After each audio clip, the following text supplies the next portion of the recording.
सनातन धर्म समिति पंजाब द्वारा आयोजित 14वां श्री सनातन धर्म सम्मेलन संस्थापक अध्यक्ष रविशंकर शर्मा की अध्यक्षता में पूज्य संतों, सनातन के ज्ञानीजनों, महानगर के गणमान्य व्यक्ति की हाजिरी में श्री लक्ष्मी नारायण मंदिर मॉडल हाउस में संपन्न हो गया।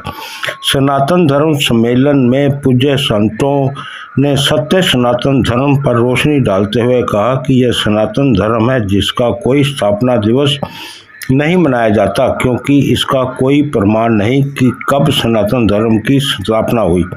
उन्होंने कहा, जब से सृष्टि की स्थापना हुई तभी से सनातन है। अध्यक्ष रविशंकर शर्मा ने सनातन पर प्रकाश डालते हुए कहा कि केवल सनातन ही है जो सबको जोड़कर रख सकता है। हम सबको मिलकर इसके लिए प्रयास करते रहना चाहिए। लक्ष्मी नारायण मंदिर में एक व्यापक उत्साह देखने को मिल रहा है। मंच पर जो हमारे विद्वज्जन, हमारे संत महापुरुष आज विराजमान हुए हैं, उन्होंने सत्य सनातन धर्म की आज अद्भुत महिमा कही है और ये होना भी चाहिए और ये समय की नितांत आवश्यकता है कि हर समय इस समाज में ऐसा वातावरण बने कि केवल और केवल सनातन धर्म का मंथन चिंतन आपके मन बुद्धि के पटल पर होता रहे। ऐसा क्यों? भारतवर्ष में आस्थाएं बहुत हैं। मैंने तो उस गुरु जी को अपने उनसे नामदान लिया हुआ है, मैंने तो उनको अपना गुरु धारण कर लिया, मैं तो अपने इस इष्ट को मानता हूं। आस्थाएं इतनी हो गई कि लोग सनातन धर्म को ही भूल गए। इसलिए आज आवश्यकता पड़ी है कि किसी भी आस्था को मानो, लेकिन सनातन धर्म से विमुख कभी नहीं होना। जो आस्था सनातन से विमुख हो गई उसका रास्ता कहीं नहीं है, उसका गंतव्य कहीं नहीं है, उसका कोई फल नहीं है, उसका कोई परिणाम ही नहीं है। तो ऐसी आस्था जिसका कोई परिणाम ही ना हो, जिसका कोई गंतव्य ना हो, जिसका कोई फल ही ना हो, ऐसी आस्था का क्या करोगे? केवल और केवल समय की बर्बादी। हम ये कहते हैं कि सनातन धर्म आदि अनादि काल से चला आ रहा है। क्या है इसमें ऐसा जो इतनी बड़ी बड़ी बातें करते हैं कि आदि अनादि काल से चला आ रहा है? ये सनातन है क्या? कभी हमने मंथन किया, कभी सोचा सनातन कौन है? जो इस शरीर में बैठा हुआ है वही सनातन है। कोई दूर से नहीं आया।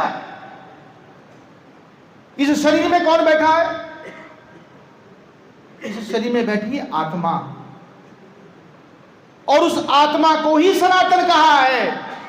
भगवत गीता का 2वां अध्याय, नित्य सर्वगतः स्थाणुर्चलोयम सनातनः। ये आत्मा नित्य है, सर्वव्यापी है, चलोयम चलायमान नहीं होती। ये आत्मा ही सनातन है। न जायते म्रियते व कदाचिन। इस आत्मा का जन्म नहीं होता, ना इसका मरण होता है। नायम भूत्वा भविता वन भूय। ये कोई आत्मा उत्पन्न होने वाली वस्तु नहीं है कि आपने अब जन्म लिया, आप पहले थे ही नहीं, आगे आप हो गए ही नहीं, ऐसा नहीं। अजो नित्य सदा रहने वाली है। शाश्वतोयम पुराणो, ये सनातन है। और शरीर के नाश होने पर भी इस आत्मा का नाश न हन्यते हन्य माने शरीरे। शरीर के नाश होने पर भी इस आत्मा का नाश नहीं होता। तो ही तो हो गया सनातन। अब धर्म क्या है?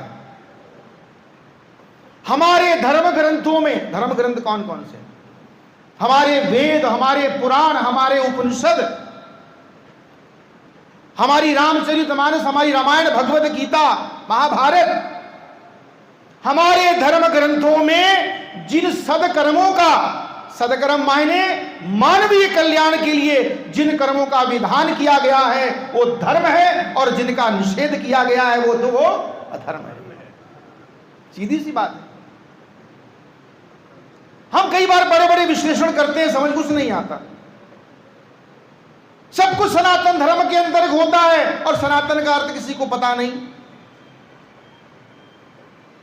देखिए, हम भारत भूमि में पैदा हुए हैं और इस भारत भूमि में एक व्यवस्था जो है आपको दी गई है। कौन सी व्यवस्था है? वर्णाश्रम की। चातुर्वर्णयम मया सृष्टम गुणकर्म विभागश। भगवान कहते चारों वर्ण जो हैं वो मेरी सृष्टि है। तस्य कर्तार बपि मां विद्धे कर्तार अव्ययम। मैं इनका सृजन करते हुए भी मैं अकर्ता हूं। हम वर्णाश्रम भूल गए, हमने मनमाना आचरण प्रारंभ कर दिया। सनातन धर्म में अगर कोई सबसे बड़ी चीज है तो वह है शास्त्र मर्यादा, शास्त्राज्ञा। अब ये क्या होती है? किस चिड़िया का नाम है? भगवान ने कह दिया कि तस्मात् शास्त्रम प्रमाणम कार्य अकार्य विवस्थितो। कौन सा कार्य करना है, कौन सा कार्य नहीं करना है, इसमें शास्त्र ही प्रमाण है। नित्य वर्तते काम कारत न स सिद्धिम वापनोति न सुखम न पराम गति। और जो शास्त्र विधि का पालन ना करके मनमाना आचरण करते हैं, न स सिद्धिम वापनोति, कोई सिद्धि नहीं मिलती उनको, ना सुखम न पराम गतिम, ना सुख मिलता है ना परम गति मिलती है। विधिहीनम सृष्टानम मंत्रहीनम दक्षिणम श्रद्धा विरहितम यज्ञम तामसम परिचक्षते।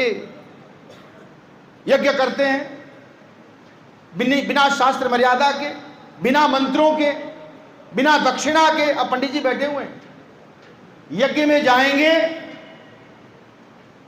समिधा भी मंदिर की होगी, घी भी मंदिर का होगा, और वो जो आहुति डालते हैं वो भी मंदिर की, और दक्षिणा देने की जब बारी आती है तो जेब में ऐसे हाथ डाल के निकल जाते हैं। कोई फायदा नहीं है उसका। मंत्रहीनम मदक्षिणम, बिना दक्षिणा के किया हुआ यज्ञ तामसम परिचक्षते। ऐसा यज्ञ तो तामसी है। हम दान देते हैं, कैसा दान देते हैं? जिसमें हमारी बड़ाई होती है, और जिस दान से आपकी बड़ाई हो वो दान किसी लेखे में नहीं आता है। दातव्यमिति यद्दानम दीयते अनुपिकारिणे देशे काले च पात्रे च तद्दानम सात्विकम स्मृतम। दान देना कर्तव्य जिस भाव से दिया जाता है। हमारा वैदिक वांग्मय बहुत है, 4 वेद है, 6 शास्त्र है, 18 पुराण है, स्मृतियां हैं, वेदांग है, उपांग है, उपनिषद है, रामायण है, महाभारत है।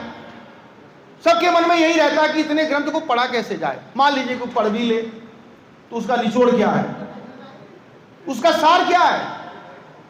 ऐसे कौन से सूत्र हैं जिनको आपने अपने जीवन में धारण करना है?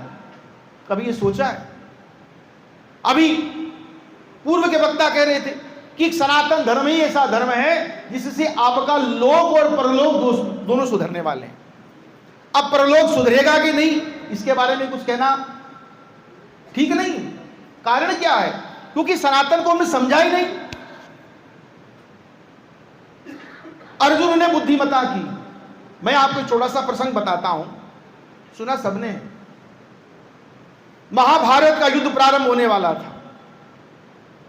अब लगता था कि युद्ध अवश्यंभावी है। भगवान श्री कृष्ण द्वारिका में विश्राम कर रहे थे। अब सहायता लेने के लिए दुर्योधन भी पहुंचा, अर्जुन भी पहुंचे। दुर्योधन पहले पहुंचा, अर्जुन बाद में पहुंचे। अर्जुन चरणों में बैठे और दुर्योधन सिर के पास बैठा। भगवान कृष्ण की आंख खुलती है, देखते हैं कि उनके सामने अर्जुन बैठा हुआ है। बोले अर्जुन कैसे आना हुआ? तो दुर्योधन कहता है पहले मैं आया था। तो बोले तू सिर के पास बैठो, देखो तुमको कैसे मैं। तो बोले तू आया तू मांग। बोले नहीं, कायदा यही है कि अर्जुन मांगे। तो अर्जुन ने क्या मांगा? आज हमारे दिमाग में क्या है कि आज बड़ा कौन है? जिसके पास धन है, संपत्ति है, वैभव है, वो सबसे बड़ा है, लेकिन हमारे लिए सबसे छोटा है। उसका कारण सुनिए क्या है। अर्जुन ने किसको मांगा? भगवान श्री कृष्ण को। क्यों?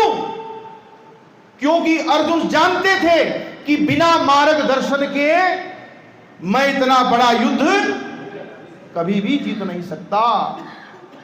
चाहे मेरे पास दुनिया का वैभव, सारी दुनिया की सेनाएं मेरे पास क्यों ना आ जाए, अगर मार्गदर्शन सही नहीं है तो मैं कुछ भी प्राप्त नहीं कर सकता। आज कितने लोग हैं जो मार्गदर्शन लेना चाहते हैं? कोई नहीं। बोले हमको सिखाने की आवश्यकता नहीं, हमको तो पता है, हम सब कुछ जानते हैं। तो भैया जानते हो तो ही तो हाल हुआ है। किसका मार्गदर्शन लेना है? मार्गदर्शन लेना है संत और ग्रंथ का। संत और ग्रंथ के संरक्षण में सनातन धर्म युगों युगों से सुरक्षित रहा है। आज ना संत का सम्मान है ना ग्रंथ का सम्मान है। कभी सोच के देखिए आपके घर में कौन सा ग्रंथ पड़ा हुआ जिसका मार्गदर्शन आप लेते हैं? आप किस संत की बात सुनते हो? मैं तो उस पार्टी से जुड़ा हुआ हूं जी, मेरी निष्ठा तो उस पार्टी से है। मैं किसी पार्टी का नाम नहीं लेना चाहता। हमारी आस्थाएं पट गई, हमारी निष्ठा पट गई। मैं तो वृंदावन जाता हूं, सिर्फ ठाकुर जी को मानता हूं, किसी को नहीं मानता। किसने कहा? भगवान श्री कृष्ण क्या कहते हैं कि पंचदेव पूजा छोड़ दो। जब तुलसीदास जी ने रामचरितमानस लिखी, आपको पता है उस समय कितने संप्रदाय बने हुए थे। शैव कहते थे कि भगवान शंकर जो है परब्रह्म है, वैष्णव कहते थे कि भगवान नारायण परब्रह्म है, और दोनों में द्वंद्व था। और जब तुलसीदास जी ने रामचरितमानस लिखी तो शुरुआत कहां से की आपको पता है? भवानी शंकरौ वंदे श्रद्धा विश्वास रूपिणौ याभ्याम विना न पश्यन्ति सिद्धा स्वांतस ईश्वरम। मैं भवानी शंकर की पूजा करता हूं, आराधना करता हूं। वंदे बोधमयम नित्यम गुरुम शंकर रूपिणम यमाश्रितो ही वक्रोपी चंद्र सर्वत्र वंदते। कहने को रामचरितमानस, लेकिन पूजा किसकी पहले की? इन्होंने आराधना किसकी की? भगवान शंकर की। अरे हमने अपने आप को आस्थाओं में बांट लिया। जो वैदिक सनातन धर्म को मानने वाला है वो पंचदेव पूजा नित्य अपने घर में करता है। सबसे पहले गणेश जी की आराधना करो, उसके बाद मां भगवती का आवाहन करो, उसके बाद नारायण जी का आवाहन करो, भोलेनाथ जी का आवाहन करो, और उसके बाद भगवान सूर्य नारायण का। इन पंचदेवों को देखिए, हाथ तो एक ही है। कहने के लिए 5 उंगलियां हैं, हाथ तो एक ही है ना। वो परमपिता परमात्मा जो है इन 5 रूपों में कार्य करता है। सृष्टि, स्थिति, संहार, निग्रह, अनुग्रह। एक ही परमात्मा 5 रूपों में कार्य करता है, तो पांचों की कृपा नहीं चाहिए? आप किसी भी कार्य को करते हो तो क्या वो आपका कार्य निष्कंटक हो जाए तो गणेश जी की आराधना नहीं करोगे क्या? तो ज्ञान की प्राप्ति के लिए भगवान शंकर की को गुरु रूप में का वर्णन नहीं करोगे क्या? क्या शक्ति की उपासना नहीं करोगे? और एक बात आप सोच लीजिए, ये जो आपकी निष्ठाएं बटी हुई हैं, इससे सनातन धर्म को हानि हुई है। और जब सनातन धर्म को हानि होती है तो इस देश को, इस राष्ट्र को हानि होती है। जब देश में निष्ठाएं बट जाती हैं, देश में आस्थाएं बट जाती हैं, तो देश भी खंड खंड हो जाता है। तो अगर देश की आस्था एक रखनी है, देश की निष्ठा एक रखनी है, तो आपको एक ही निष्ठा से जुड़ना पड़ेगा। वो निष्ठा है सनातन धर्म। अगर आपकी निष्ठा होगी, एक होगी, तो आपकी एकजुटता भी स्वतः हो जाएगी। प्रयास नहीं करना पड़ेगा। यान्ति देवव्रता देवान पितृयान्ति पितृव्रता और भूतानि यान्ति भूतेज्या। भूतों को पूजने वाले भूतों को प्राप्त होते हैं। सुन लीजिए, आज जो हमारी माताएं इधर उधर के भाई जाते हैं भूतों को पूजने के लिए, समझ रहे मेरी बात को? वृंदावन के बड़े संत थे, राधा राधा नाम जपते थे, चक्कर में पड़ गए, प्रेत बन गए। अच्छी भली निष्ठा है, इसको संभाल के रखो। क्या आपके संकल्प भगवान शंकर से पूरे नहीं होते? क्या आपके संकल्प मां भगवती से पूर्ण नहीं होते? क्या आपके संकल्प भगवान गणेश जी से पूर्ण नहीं होते? अरे भैया, संकल्प पूर्ण करने के लिए सब सर्वशक्तिमान ईश्वर बैठा हुआ है, इधर उधर क्यों भटकते हो? हम तो सबको मानते हैं। अरे क्या मानते हो? ये मानना नहीं है। तुम्हें समय हो गया है, मुझे इन्होंने कहा कि बोलना है। बोलने को बहुत, सनातन धर्म एक ऐसा विषय है इसमें आप कितना भी बोल लो तो विषय समाप्त होने वाला नहीं है। लेकिन मैं आज के इस कार्यक्रम के लिए विशेष रूप से पंडित दिनेश शर्मा जी और हेमंत शर्मा जी, इनका विशेष धन्यवाद करता हूँ।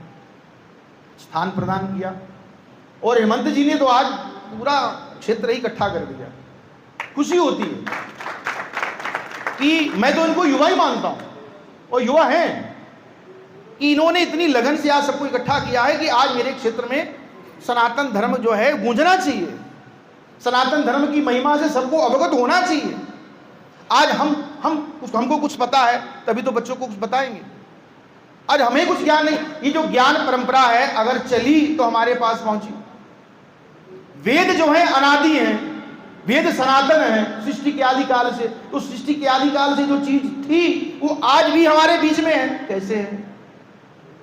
1,80,00,000 साल पहले भगवान राम आए और रामचंद्र रामायण लिखी गई, वो रामायण आज भी हमारे बीच में है। कैसे है? ज्ञान परंपरा से। अगर ज्ञान परंपरा चली, आज हमारे पास जो है पुराणों के माध्यम से सृष्टि के आदि काल से लेकर के अब तक का इतिहास है। कैसे है? ज्ञान परंपरा के माध्यम से। अगर ये ज्ञान परंपरा चलती रहे तो आपका सनातन धर्म सुरक्षित है। अगर ज्ञान परंपरा बंद हो गई तो इसको चलाने वाला कोई नहीं।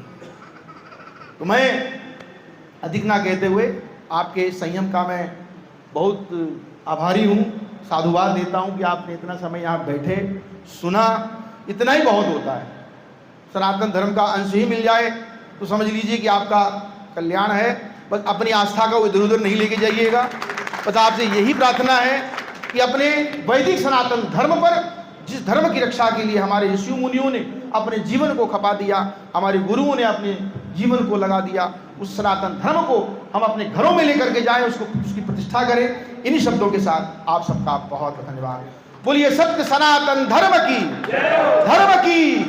अधर्म का प्राणियों में, विश्व का माता की, भारत माता की।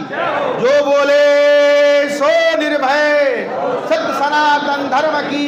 नमः पार्वती पते हर हर महादेव।